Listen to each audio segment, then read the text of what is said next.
The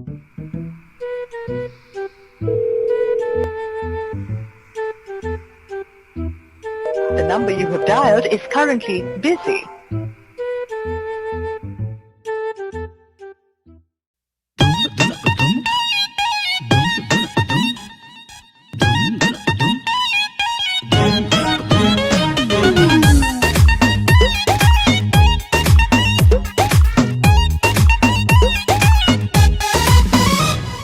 रात में तुझको कॉल किया तेरा फोन बिजी था।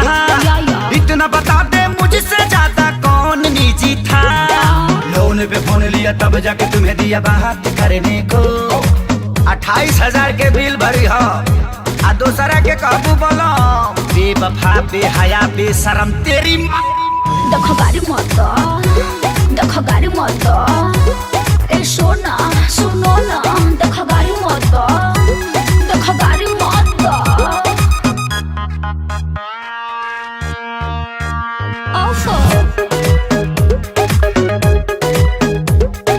दूर के मौसी के चाची के बेटा रहे वो, पूरा हमरा घर के चहेता रहे वो। रिश्ते में भैया लगते हैं, बड़ा लेट नाइट तक जगते हैं।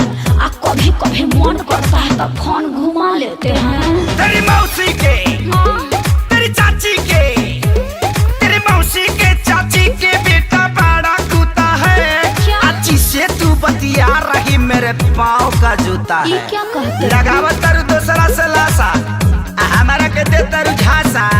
बेवफा बेहया बेशरम तेरी माँ। देखो गाड़ी मत दो, देखो गाड़ी मत दो, ए सोना सुनो ना, देखो गाड़ी मत दो, देखो गाड़ी मत दो। ओफो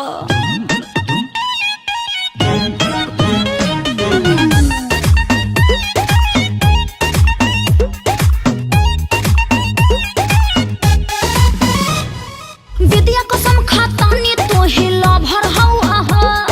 चढ़ली जवानी के कभर हवा हा। अरे जान गईनी कवाना कट घरी के बारू।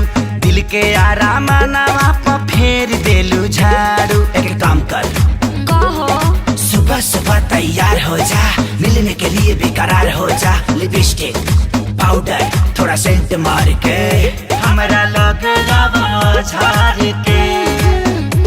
चुपचाप जाओ ना, डिब्बा में फोन दिया था ना, जल्दी आके वापस कर।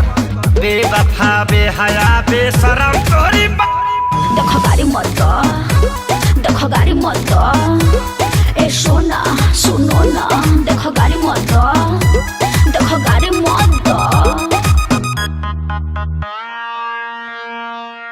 बड़ी आई गाड़ी मत दो।